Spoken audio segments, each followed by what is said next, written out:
Hello दोस्तों, आज आप सुनेंगे दिवाली पर लक्ष्मी और गणेश की पूजा क्यों करते हैं। क्या आप जानते हो कि दिवाली में लक्ष्मी जी के साथ विष्णु जी की जगह गणेश जी को क्यों पूजा जाता है? इसके पीछे एक रोचक कहानी है। लक्ष्मी जी और गणेश जी की पूजा का जिक्र कई पौराणिक कथाओं में हुआ है। एक समय की बात है जब किसी वैरागी साधु को राजाओं की तरह सुख भोगने की लालसा होने लगी, तो इस कारण वह लक्ष्मी जी की आराधना करने लगता है। उस साधु की आराधना से प्रसन्न होकर लक्ष्मी जी उसे दर्शन देती हैं और साधु को वरदान देती हैं कि उसे सम्मान और उच्च पद प्राप्त होगा। वह साधु दूसरे दिन राजा के दरबार में पहुंच जाता है और वरदान के अभिमान में राजा को सिंहासन से धकेल देता है।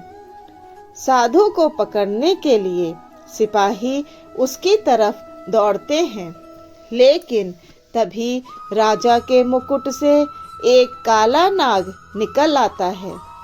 यह देखकर सभी चौंक जाते हैं और सभी उस साधु को ज्ञानी, संत और चमत्कारी समझने लगते हैं।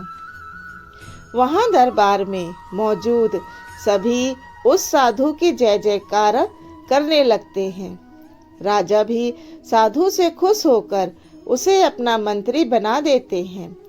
साधु के मंत्री बनने पर राजा उसे निवास के लिए एक महल देते हैं, जहां वह शान के साथ रहने लगता है। कुछ समय बाद एक दिन साधु राजा के हाथ पकड़कर उसे दरबार से खींचते हुए बाहर ले जाता है। यह देखकर उसके दरबारी भी पीछे पीछे भागने लगते हैं। सभी के दरबार से बाहर निकलते ही भूकंप आता है, जिसमें महल खंडहर बन जाता है। सबको लगता है कि साधु ने उनकी जान बचाई। इससे साधु का सम्मान और बढ़ जाता है। यह देखकर साधु में घमंड की भावना जागृत हो जाती है।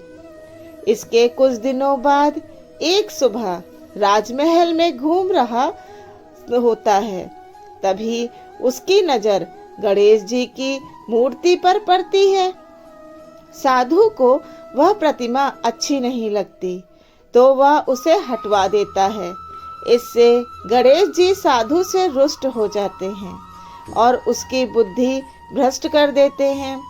इस कारण वह हर काम उल्टा पुल्टा करने लगता है। इससे राजा साधु से क्रोधित होकर उसे कैद खाने में डलवा देता है। साधु कैद खाने में ही फिर से लक्ष्मी जी की पूजा आराधना करने लगता है।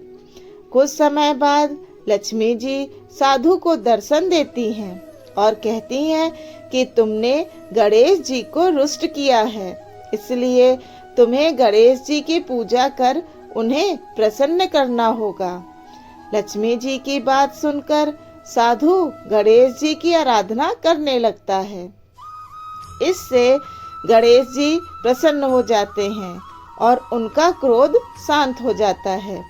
वह राजा के सपने में आकर साधु को फिर से मंत्री बनाने के लिए कहते हैं। राजा दूसरे दिन साधु को कैद से आजाद कर फिर से मंत्री बना देते हैं। इस घटना के बाद लक्ष्मी जी और गणेश जी की एक साथ पूजा की जाने लगी। लक्ष्मी जी धन की देवी हैं, तो गणेश जी को बुद्धि को संयम में रखने वाला माना गया है। वैसे कहा भी गया है कि एक संपन्न जीवन के लिए धन और बुद्धि दोनों जरूरी होते हैं।